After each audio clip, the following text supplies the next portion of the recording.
नमस्कार दोस्तों, पहाड़ी फैक्टर चैनल में आप सभी का स्वागत है। मैं आशा करता हूं आप सभी सुखी होंगे, स्वस्थ होंगे। जातीय जनगणना ये एक ऐसी बात है, एक ऐसा विषय है जो बड़े समय से हमारे देश के अंदर चल रहा था और बहुत सारे लोग, बहुत सारे कार्यकर्ता इसके पीछे पागल हो गए थे, लड़ रहे थे आपस में।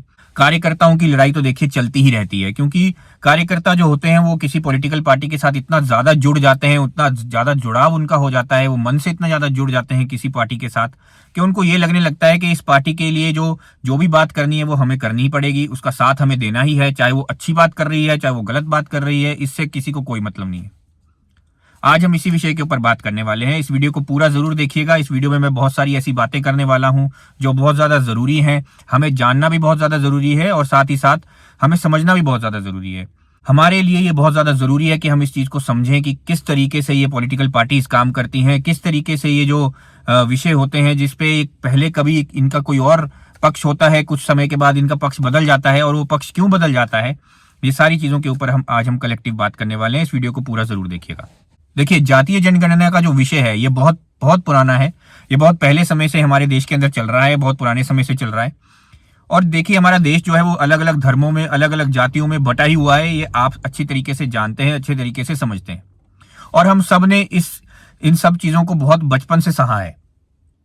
अगर आप किसी भी कैटेगरी से बिलोंग करते हो, मैं अभी कैटेगरी की बात नहीं कर रहा हूं, मैं SC ST OBC general category इन सब चीजों की बात अभी नहीं कर रहा हूं।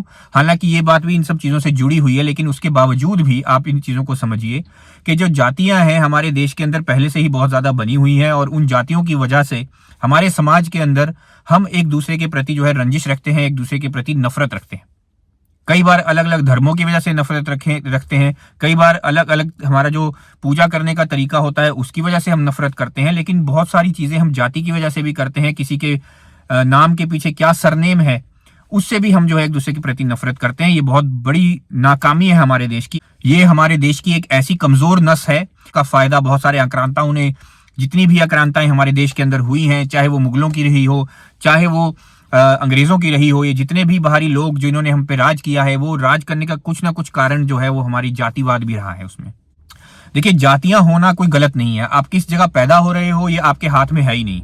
कहाँ आप पैदा होगे, किस परिवार में पैदा होगे, आपका परिवार अमीर होगा कि आपका परिवार गरीब होगा, आपका परिवार वो की जो जाति है वो क्या होगी, आप क्या काम कर रहे हो, ये सब चीजें आपके हाथ में नहीं है।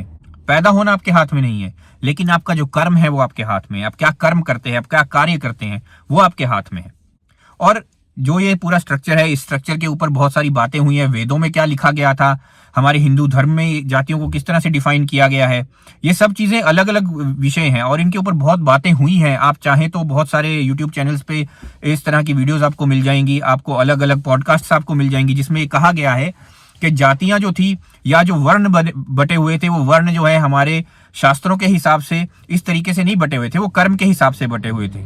जो व्यक्ति जो काम करता था, जो कर्म करता था, उस कर्म के हिसाब से ये जातियां और ये वर्ण जो थे वो बने हुए थे हमारे पूरे के पूरे सोशल स्ट्रक्चर के अंदर, और ये सोशल स्ट्रक्चर को चलाने का काम करते थे। अब आपको खुद समझना चाहिए कि एक समाज है, एक समाज में 100 तरह के काम होते हैं, तो एक व्यक्ति वो सभी के सभी 100 काम नहीं कर सकता। कोई राजा बनेगा, कोई जो है मंत्री बनेगा, कोई महामंत्री बनेगा, कोई फौज में जाएगा, कोई लड़ाई लड़ेगा, कोई कुम्हार बनेगा। तो ये सारी जो चीजें हैं ये समाज को चलाने के लिए थी, ये बंटवारा करने के लिए नहीं थी, ये किसी के साथ नफरत करने के लिए नहीं थी, ये किसी को नीचा दिखाने के लिए नहीं थी, या ये किसी को दबाने के लिए नहीं थी। लेकिन ये जो सारी जो पुरानी चीजें थी, इन सभी पुरानी चीजों को कभी मिटाया ही नहीं गया। जातिवाद को कभी खत्म नहीं किया गया हमारे देश के अंदर। ना ही कभी ये डिमांड जो है वो जनता की तरफ से आई, ना ही कभी ये जो डिमांड है ये नेताओं की तरफ से आई। नेता ये डिमांड क्यों करेगा? नेता ये डिमांड कभी भी नहीं करेगा, क्योंकि नेता को ये पता है कि अगर वो जातिवाद को खत्म कर देगा तो वो आपको रूल नहीं कर सकता, वो आपके ऊपर राज नहीं कर सकता, वो राजा नहीं बन सकता। अगर किसी भी व्यक्ति को आपके ऊपर राज करना है, आपको तोड़ना है, आपका इस्तेमाल करना है, तो उसको आपको जाति में बांटना ही पड़ेगा। और इसी पूरी पॉलिसी को डिवाइड एंड रूल पॉलिसी कहा जाता है। और यही वो पॉलिसी है जिसके जरिए अंग्रेजों ने हमारे ऊपर राज किया। उन्होंने हमारे अंदर के जो डिवाइड जो पहले से मौजूद था, जो ये जातिवाद पहले से मौजूद था, इसका फायदा उठाया। जो अलग अलग धर्मों में हम बटे हुए थे, अलग अलग रंगों में हम बटे हुए थे, इन सब चीजों का उन्होंने फायदा उठाया और हमको अलग अलग तरीके से तोड़ दिया। और क्योंकि उन्होंने अलग अलग तरीके से हमें तोड़ा, समाज को तोड़ा, छोटे छोटे ग्रुप बना दिए समाज के अंदर, और वो जो ग्रुप्स थे वो आपस में लड़ने लगे, और उन्होंने उस लड़ाई का फायदा उठा करके हमारे ऊपर राज कर दिया, क्योंकि हमारा जो ध्यान था वो अपने देश को बचाने की बजाय अलग अलग गुटों के साथ लड़ाई करने में लग गया। और यही जो चीज है, यही हमारे राजनेता भी कर रहे हैं। ये चीज सिर्फ अंग्रेज नहीं कर रहे हैं, ये हमारे राजनेता भी यही चीज कर रहे हैं। अब इनको पता चल गया है कि अगर इन्होंने पावर में बने रहना है, अगर इनको वो कुर्सी चाहिए, तो उस कुर्सी को पाने के लिए कौन सा रास्ता वो अपनाएंगे। दो तरह के रास्ते हैं कुर्सी को पाने के लिए।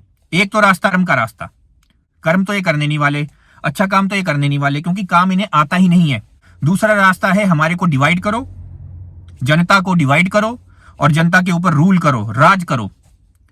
अब उसके लिए चाहिए पैसा, तो पैसा ये कहीं से भी इकट्ठा कर सकते हैं, ये भ्रष्टाचार करके भी कर सकते हैं पैसा इकट्ठा, ये अलग अलग अपने कई नामों पे कंपनीज चला करके भी ये कर सकते हैं, ये बाहर का फॉरेन करेंसी का इस्तेमाल भी कर सकते हैं, ये ब्लैक मनी का इस्तेमाल भी कर सकते हैं, ये चाहे तो बड़ी बड़ी जो इंडस्ट्रीज हैं उनसे पैसा खा करके भी ये कर सकते हैं। तो उसके ऊपर मैं बात नहीं करने वाला। इस तरह की वीडियोस मेरे आपको यूट्यूब चैनल पे बहुत सारी मिलेंगी। आप चाहें तो आप जाइए मेरे यूट्यूब चैनल पे और वीडियोस को भी देखिए। जब तक आप समाज में एक समाज बनकर नहीं रहोगे, एक ग्रुप बनकर नहीं रहोगे, एक ताकत बनकर नहीं रहोगे, एक मुट्ठी की तरह नहीं रहोगे, एक भारत बनकर जब तक नहीं रहोगे, तब तक आपको तोड़ा जाएगा, आपको मरोड़ा जाएगा, आपका इस्तेमाल किया जाएगा, और आप इस चीज को समझ ही नहीं रहे हो। हजारों बार मैं बोल चुका हूं कि ना धर्म में बटो, ना जात में बटो, ना रंग में बटो, ना पैसों में बटो। अगर आप बटोगे तो सब आपका इस्तेमाल करेंगे, ये कई बार मैं कह चुका हूं। लेकिन मुझे समझ नहीं आती कि आप सब लोग कब जागोगे, आप सब लोग इस चीज को कब समझोगे। किस तरह से हम देख रहे थे, जो सरकार में पार्टी बैठी थी, उस पार्टी को हटाने के लिए बहुत हथकंडे अपनाए गए। बहुत सारे हथकंडों में से एक हथकंडा क्या था कि हमारा जो संविधान है वो खतरे में है। इसके ऊपर भी बहुत बातें हुई। खैर, उनको करने दो, वो जो कर रहे हैं। उन्होंने भारत जोड़ो यात्रा की, बहुत सारी चीजें उसके ऊपर हुई। मैं उनको भी गलत नहीं कह रहा हूं, वो उनकी पॉलिटिकल पार्टी है, वो जो करना चाह रहे थे वो कर रहे थे। यहाँ कमी जो है वो हमेशा जनता की रहेगी और गलती जो है हमेशा जनता की रहेगी। खैर, उसके बावजूद भी क्या हुआ, जनता ने उस चीज को जिस तरह से एक्सेप्ट करना था किया। अब वो सही चीज थी, वो गलत चीज थी, उसके ऊपर भी हम नहीं जाने वाले। लेकिन उसको हटाने का एक और हथकंडा जो था, उस हथकंडे में से एक हथकंडा था जातीय जनगणना की बात करना। किस जाति की कितनी स्ट्रेंथ है, किस जाति के कितने लोग रहते हैं भारत देश के अंदर, उनकी क्या योगदान है, फाइनेंशियल योगदान क्या है, टैक्स वो कितना दे रहे हैं, इस तरह की चीजें जानने की कोशिश जो है वो जातीय जनगणना द्वारा की जाए, और उनको क्या क्या फैसिलिटीज मिल रही है वो भी की जाए। इसमें देखिए, गलत बात इसमें यह है कि हम अपने देश को क्यों बांटना चाह रहे हैं। फिर हम वही काम कर रहे हैं, हम अपने देश के अंदर फिर वो छोटे छोटे ग्रुप्स बनाने की कोशिश कर रहे हैं।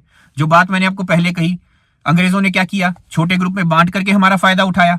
तो ये क्यों हमें छोटे ग्रुप में बांटना चाह रहे हैं, ये चीज तो पहले ही गलत है। हम एक भारत कैसे बनेंगे, जब तक हम एक भारत नहीं बनेंगे, एक सोच नहीं बनेंगे, एक ताकत नहीं बनेंगे, तो हम किस तरीके से उन्नत होंगे, किस तरीके से विश्व गुरु बनेंगे। भारत जो है वो विश्व गुरु तो नहीं बन सका। भारत जो है वो भ्रम गुरु जरूर है, भ्रम में जी रहा है।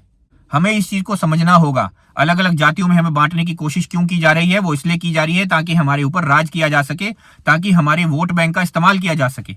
अलग अलग वोट बैंक बना दिए जाएं, एक जाति का एक वोट बैंक, दूसरी जाति का दूसरा वोट बैंक, और जो भी व्यक्ति इन जातियों को फायदा पहुंचाएगा, ये जातियां जो है वो उन्हीं को वोट दे देंगी। ये सोच रखते हुए ये राजनेता आगे बढ़ रहे हैं, जो कि गलत है।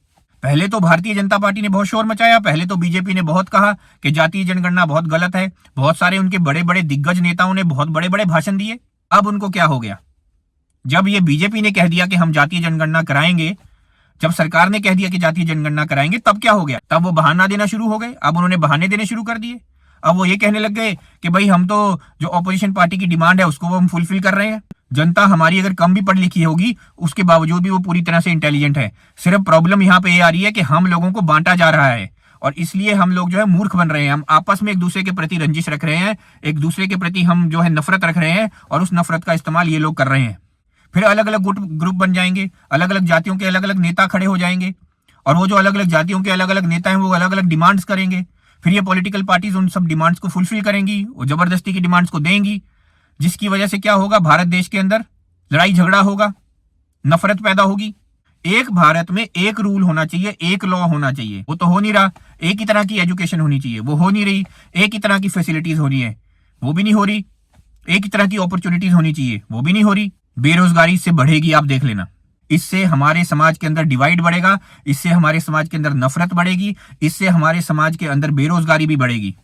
रिजर्वेशन हमारे समाज के अंदर अननेसेसरी बढ़ती चली जाएंगी, जिसकी हमें जरूरत नहीं है। पहले भी जो रिजर्वेशन है वो भी गलत है, वो भी बहुत ज्यादा हो चुकी है। आप उस चीज को समझिए, जो जिनको रिजर्वेशन मिलती है मैं उनको भी कह रहा हूं। अक्सर आप ये पाएंगे 80% से ज्यादा जो रिजर्वेशन का फायदा उठाने वाले लोग वो लोग हैं जो पहले से ही अमीर हैं। जो गरीब आदमी है उसको फायदा नहीं मिल रहा इन सब चीजों का, वो मूर्ख ही बन रहा है। और आप सब लोगों से भी मैं ये कहना चाहता हूं, हाथ जोड़ करके मेरी ये अपील है कि आप सब लोग मिल करके ये डिमांड रखिए कि हमें जातीय जनगणना की कोई जरूरत नहीं है, हमें जातियों में बंटने की कोई जरूरत नहीं है। हमारे देश के अंदर ना रंग भेद हो, ना धर्म भेद हो, ना जात भेद हो। हमारा धर्म क्या हो? भारत। हमारा कर्तव्य क्या हो? भारत। हमें किस नाम से जाना जाए? एक भारतीय की तरह जाना जाए। फैसला आपके हाथ में है, आपको क्या चाहिए? आप जातियों में बंटना चाहते हो या नहीं बंटना चाहते हो, आपके हाथ में। मेरे हिसाब से अगर आप मुझे पूछते हो, मैं ये कहूंगा एक भारत बनेंगे तो ही हम उन्नत बनेंगे, तो ही हम विश्व गुरु भी बन सकते हैं। जब हम इसी तरह से टूटते रहेंगे, बिखरते रहेंगे, अलग अलग समाज बनाते रहेंगे अपना अपना, तो फिर हमारे साथ कोई भी नहीं देने वाला। आपने ये अक्सर सुना होगा कि दो भाइयों की लड़ाई में हमेशा बाहर वाले फायदा उठाते हैं, और वही वाली बात है। हम सब भाई भाई हैं, हम सब एक परिवार हैं, हम सब एक भारतीय हैं। इस चीज को आप जब तक नहीं समझेंगे तब तक आप कभी उन्नत नहीं बन सकते। अब बात है पॉलिटिकल पार्टीज ये कैसे काम करती हैं, ये आपको समझना बहुत ज्यादा जरूरी है। और पॉलिटिकल पार्टीज अपना स्टैंड बार बार क्यों बदलती हैं, अपनी बात को बार बार क्यों पलटती हैं, ये भी आपको समझना जरूरी है। देखिए, पॉलिटिकल पार्टीज काम कैसे करती हैं, उसका एक सिंपल सा तरीका है कि पॉलिटिकल पार्टीज हमेशा ही वो काम करेंगी जिससे उनको फायदा पहुंचेगा। यानी उनको हमेशा पावर में बने रहना है, उनको हमेशा सरकार में रहना है, उनको हमेशा कुर्सी चाहिए। नेता मैंने आज तक नहीं देखा जो अपने आप को जनता के प्रति जवाबदेह महसूस करता हो या जवाबदेह समझता हो। नेता ये नहीं समझता कि वो अकाउंटेबल है जनता के प्रति, उसे जनता ने चुना है तो जनता का कुछ काम है जो उसको करना है और जनता की भलाई के लिए उसको काम करना है। ये ऐसा कोई मैंने व्यक्ति आज तक नहीं देखा जो ये चीज सोचता हो। पॉलिटिकल पार्टीज को क्या चाहिए? पावर चाहिए, उनको हमेशा कुर्सी चाहिए, और उसे हासिल करने के लिए वो कोई भी हथकंडा अपनाएंगे। चाहे वो आपको जाति में डिवाइड करें, चाहे धर्म में डिवाइड करें, उनसे उनको कोई फर्क नहीं पड़ता। आप लोग आपस में लड़के मरो, उनसे उनको कोई फर्क नहीं पड़ता। कहीं ऐसा तो नहीं कि उसके बोलने की वजह से झगड़ा हो रहा हो, उसे उससे भी कोई मतलब नहीं है। ये जो नेता लोग होते हैं, जो राजनीतिक दल होते हैं, इनका काम सिर्फ और सिर्फ क्या है कि आम जनता को मूर्ख बनाओ, आम जनता को आगे लगाओ, आम जनता को लड़ाते रहो और खुद पीछे से मौज करते रहो। क्या कभी आपने किसी राजनेता को या किसी राजनेता के बच्चे को आपने इन लड़ाई झगड़ों में आगे आते देखा है?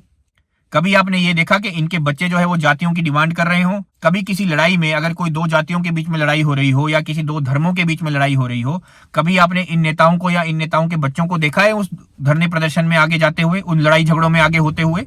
इनके बच्चे हमेशा फॉरेन कंट्रियों में पढ़ रहे होते हैं। इनके बच्चे इंडिया में भी होंगे तो बड़े बड़ी यूनिवर्सिटीज में, बड़े बड़े कॉलेजेस में अच्छे से पढ़ाई कर रहे होंगे। ये अपने बच्चों को डिस्टर्ब नहीं करते हैं, ये उनके करियर को डिस्टर्ब नहीं करते हैं, ये उनके फ्यूचर को डिस्टर्ब नहीं करते हैं। ये फ्यूचर किसका डिस्टर्ब करेंगे? ये करियर किसका डिस्टर्ब करेंगे? ये आप लोगों का करियर डिस्टर्ब करेंगे, ये आप लोगों का फ्यूचर बर्बाद करेंगे, ये आप लोगों के बच्चों को इस तरह के धरने प्रदर्शनों में आगे लगाएंगे, आपके बच्चों को यूनिवर्सिटी कॉलेजेस में मुफ्त के कार्यकर्ता बनाएंगे। ये फिजूल की राजनीति में इनको बिठा करके इनका इस्तेमाल किया जाता है। कोई इन बच्चों को ये नहीं बताता कि तुम्हारा कैसे करियर बनेगा, कोई इन बच्चों को नहीं बताता कि तुम्हारा फ्यूचर कैसे बनेगा। इनको बस मुफ्त का कार्यकर्ता बनाने के अलावा और इनसे कोई मतलब नहीं है। और अगर उन्हीं बच्चों की नौकरी नहीं लगेगी, अगर वही बच्चे बेचारे परेशान होंगे, अगर वही बच्चे जो है धरने प्रदर्शन करेंगे, तो ये जो नेता है इनके धरने प्रदर्शनों में आ जाएंगे, अपनी फोटो खिंचवाएंगे, बड़े बड़े जो है शॉर्ट्स बनवाएंगे, से अलग अलग सोशल मीडिया अकाउंट्स पे चलाएंगे, अपनी पॉपुलैरिटी को बढ़ाएंगे, अपनी एडवर्टीजमेंट करेंगे और वहां से वापस आ जाएंगे। जब इनको लगेगा कि यहाँ झगड़ा होने वाला है, जब लड़ाई होने वाली है, वहां से भाग जाएंगे। ये सच्चाई है, आप देख लेना। जब से हमारा देश बना है तब से लेकर आज तक जितने धरने प्रदर्शन हुए हैं, जितने भी लड़ाई झगड़े हुए हैं, आप देख लेना क्या है। और मैं आपको ये नहीं भड़का रहा हूं कि एक राजनीतिक दल के पीछे जाओ या दूसरे राजनीतिक दल के पीछे जाओ। कौन से राजनीतिक दल के पीछे जाना है वो आप जानो, किसको आपने फॉलो करना है वो आप जानो, किसको अपने नेता बनाना है वो आप जानो। कि मर्जी आपकी है, मैं किसी को फोर्स नहीं कर रहा हूं। और दूसरी बात, ये जो पॉलिटिकल पार्टीज होती हैं अपनी बात से ये क्यों पलट जाती हैं? ये बात से इसलिए पलट जाती हैं क्योंकि इनको क्या होता है ना कि मान लीजिए आज इधर फायदा दिखाई दे रहा है, आज इस तरफ पे फायदा है, लेफ्ट साइड में फायदा है, तो ये लेफ्ट साइड की तरफ झुक जाएंगे। जब देखेंगे राइट साइड में फायदा है तो राइट साइड की तरफ झुक जाएंगे। ये सिर्फ और सिर्फ फायदे की तरफ झुकते हैं। जहां इनको फायदा दिखेगा वहां पर इनकी सुई जो है घूम जाएगी। फिर ये भी नहीं देखेंगे कि इन्होंने पहले क्या भाषण दिए थे, ये अपने भाषण को भी थूक के चाट लेंगे, ये अपनी बातों को थूक के चाट लेंगे, और तो और ये अपनी बातों से पूरी तरह से मुकर भी जाएंगे और फिर उस बात को जस्टिफाई करने के लिए कुछ भी झूठ आपको बोलते रहेंगे और आप उन सब चीजों को मान जाओगे। क्यों? क्योंकि आप एक ऐसे कार्यकर्ता हो या एक ऐसे व्यक्ति हो जिसने एक पॉलिटिकल पार्टी को या किसी एक नेता को अपने अंदर शरीर के अंदर धारण कर लिया है, उसको आपने अपना गुरु बना लिया है, आपने उसको अपना भगवान बना लिया है। इनको तो मजा आ गया, इनको तो भगवान आपने बना लिया, इनको तो मजा है, इनको क्या फर्क पड़ रहा है? इनको कोई फर्क ही नहीं पड़ रहा है, इनको बहुत मौज हो गई है। इनको पता है कि जो जनता है वो तो मूर्ख है, वो जातियों में लड़ाई करेगी। जनता तो मूर्ख है, वो धर्म के पीछे लड़ाई करेगी। हमें क्या फर्क पड़ता है? हम अपना काम क्यों बताएं इनको? ये काम पूछ ही नहीं रहे हमसे।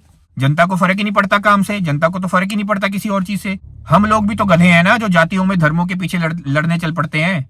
हम कभी किसी पॉलिटिकल पार्टी से या किसी नेता से ये पूछते हैं कि भाई ये बेरोजगारी क्यों बढ़ रही है, महंगाई क्यों हो रही है, किस तरीके से आप कम करोगे, क्या प्लान है आपके पास? कभी पूछते हैं? कोई नेता बोलेगा 10 लाख नौकरी बढ़ा देंगे, आप मुझसे पूछते ही नहीं हो कि 10 लाख नौकरी कैसे बनेगी। देश के पास पैसा ही नहीं है, 10 लाख नौकरी कहां से बनेगी? इंडस्ट्रीज कैसे बढ़ेंगी? स्टार्टअप्स को कैसे क्रिएट किया जाएगा? साइंस टेक्नोलॉजी में क्या काम हो रहा है? इनोवेशन में हम कहां पे हैं? कौन सा प्रोडक्ट ऐसा है जो भारत देश का है प्रोडक्ट है जिसे पूरी दुनिया खरीदती है? इस तरह की चीजें हम कब पूछेंगे? कब सवाल आएगा हमारे मन के अंदर इन चीजों का? कभी भी नहीं आएगा। और जिस तरह से जातीय जनगणना होगी उसके बाद तो और भी नहीं आने वाला। और तीसरी बात, इन सब चीजों में महामूर्ख कौन बनता है? इन सब चीजों में महामूर्ख दो व्यक्ति बनते हैं, दो लोग बनते हैं। एक तो जनता बनती है, दूसरा कार्यकर्ता बनता है। क्यों? क्योंकि वो पागलों की तरह लड़ाई कर रहा है कार्यकर्ता, जनता भी पागलों की तरह लड़ रही है। आपस में हम लड़ रहे हैं, हम किसी विचारधारा के पीछे इतने ज्यादा पागल हो चुके हैं, उसको इतना धारण कर चुके हैं अपने जीवन के अंदर, कोई साइंटिफिक सोच ही नहीं है हमारी, हम खुला दिमाग भी नहीं रखते, खुली सोच नहीं रखते और हम आपस में लड़ने लग जाते हैं। कार्यकर्ता जो है, जब पहले कोई पार्टी कहेगी कि जातीय जनगणना गलत है तो कार्यकर्ता बोलेगा हाँ जातीय जनगणना गलत है, ये बिल्कुल नहीं होनी चाहिए, और आपस में लड़ाई करने लग जाएंगे। लेकिन अब उस पार्टी ने तो थूक के चाट लिया, पार्टी ने तो झूठ बोल दिया। पार्टी को क्या फर्क पड़ता है? पार्टी को तो पावर चाहिए थी, कुर्सी चाहिए थी, कुर्सी के लालच में पार्टी ने झूठ बोल दिया, नेता ने झूठ बोल दिया। तो मूर्ख कौन बना? मूर्ख बना कार्यकर्ता, क्योंकि वो तो पागलों की तरह लड़ रहा था। अब वही कार्यकर्ता अपनी बात को किस तरीके से झुठलाए, क्योंकि पूरी दुनिया में तो वो इसी बात के पीछे लड़ रहा था। अब उसकी तो बेइज्जती हो गई, हर बंदा उसके ऊपर हंस रहा है, तो क्या हुआ? कार्यकर्ता ही मूर्ख बना ना। और यही तो होता है, ये है पूरा सिस्टम जिस तरीके से काम करता है। यही तो वो सिस्टम है जो उसको मैं बोलता हूं कि तोड़ो। जब तक आप इस सिस्टम से बाहर नहीं आओगे, जब तक आप एक हिंदुस्तानी या एक भारत नहीं बनोगे, जब तक आप एक भारतीय की तरह अपनी पहचान को नहीं बनाओगे, तब तक आपको बांटा जाएगा, तब तक आपका फायदा उठाया जाएगा, तब तक आप सिर्फ और सिर्फ एक वोट कहलाओगे। एक इंसान तक आपको कोई नहीं मानेगा, आप सिर्फ और सिर्फ एक वोट की कीमत रखोगे। तो आप खुद समझ लो, आप खुद समझदार हैं, आप किस तरफ जाना चाहते हैं, आप अपने देश को किस तरफ ले जाना चाहते हैं। मैं तो यही कहूंगा कि जातीय जनगणना गलत है, नहीं होनी चाहिए, और हमेशा इसके ऊपर स्टैंड करता हूं। मुझे सुनने के लिए धन्यवाद। आपका दिन शुभ हो।